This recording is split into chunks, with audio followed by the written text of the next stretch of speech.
Under the beard, in the area of the neck, we found an oval-shaped object of about 11.5 by 5 centimeters, showing on the surface in relief what appears to be 3 Hebrew or Aramaic letters.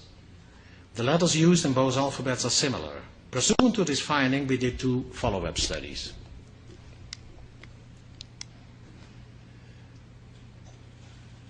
You can see under the beard, in a hologram, 1, 2, 3 shapes.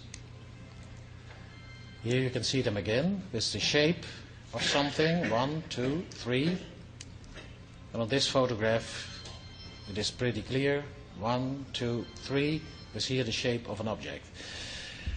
I was very well aware about the criticism of many people on images that were found on the Shroud. So when I saw the letters for the first time, more than 2 years ago, I kept very quiet about this, and I set up a set of experimental studies to confirm what I had found before I came out with this.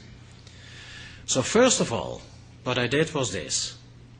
We researched photographs of the 3D studies that were done by Dr. Jackson Jumper, Professor Tamborelli, Professor Nello Balosino, Aldo Guareschi with his photorelief technique.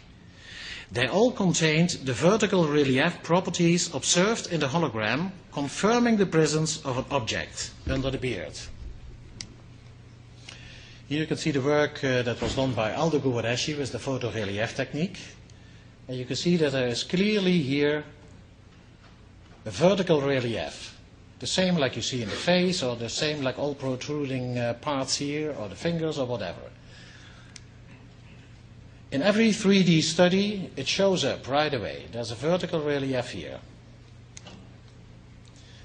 There's a vertical relief here again. Like here you see a fold. This is also a fold. There's a little fold on the top of this, but under it you see very clearly the shape of a solid object. Here it's visible again. I have more photographs of that, but this is basically the studies that we did to confirm that there is something solid under the beard. There was something solid under the beard.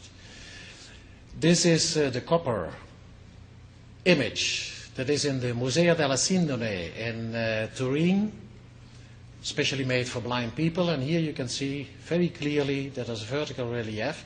You can also see on the surface that there are vertical reliefs on the surface itself. The next step that we did was this. We researched many photographs of the face taken by different photographers. And we had an opportunity in November 2007 to have access to the extensive collection of the 1978 photographs of Vernon Miller.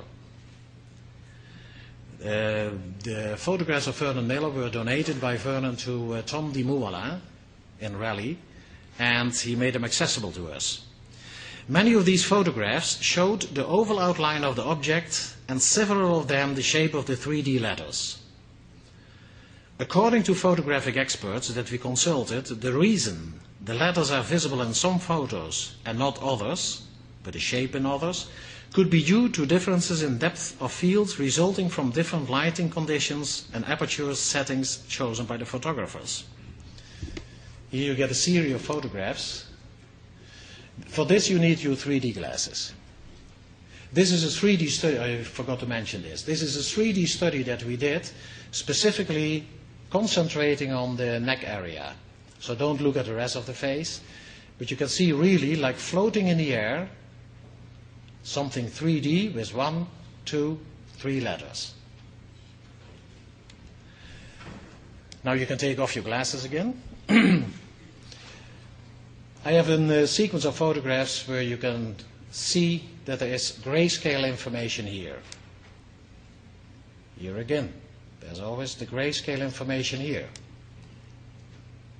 Even on very vague photographs, Gian Durante, there is grayscale information.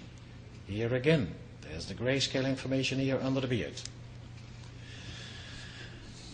The 3 letters were identified. What I did was I made, being a sculptor of course, I made an example of what maybe what is. And looking at the 3D studies, you can see that there's something in relief on top. So the letters are seemingly in relief like this. The three letters were identified, reading from right to left, as one does in Hebrew or Aramaic, as Ayin, Aleph, and Nun. Now, calligraphy used to be my hobby. And as the letters of these alphabets are written in calligraphic form, in the past I used them many times to exercise my calligraphic skills.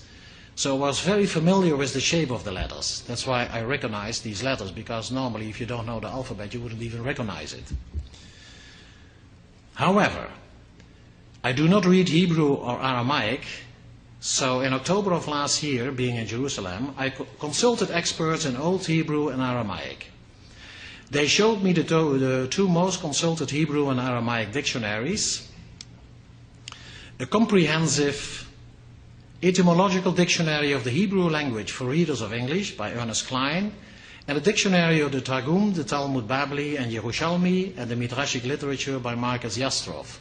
And there it says, in Hebrew, small cattle, sheep. In the other one, small cattle, sheep or goats. In Aramaic, this word is pronounced as an and means the lamb.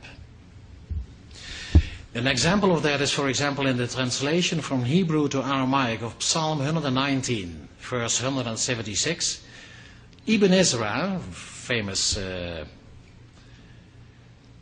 translator, translate this word as an, meaning the lamb. This is research being done by Bishop Jacob Barclay.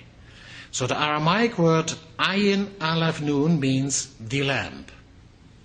Now, here we have the Shroud of Turin with the image of a crucified man who, according to tradition, was Jesus Christ, and under the beard an object upon whose surface is written in Aramaic the word the lamb. But a much more astonishing discovery has been made, that of a solid object, possibly wood, located on the chest of the man.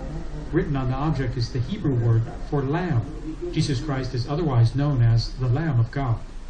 It means the Lamb of God. It means basically the body of Jesus Christ. So whoever did this, or put it there, knew exactly what he was doing. And it is for me a very great proof of authenticity. These discoveries have been made possible by holographic three-dimensional images of the material. For me, religion and science are two sides of a coin. It's the material world and the spiritual world that are one. So I never do an investigation without thinking about the spiritual aspect. So for me it's a unity. And it didn't surprise me that we found these letters by scientific methods having a very theological meaning, a spiritual meaning.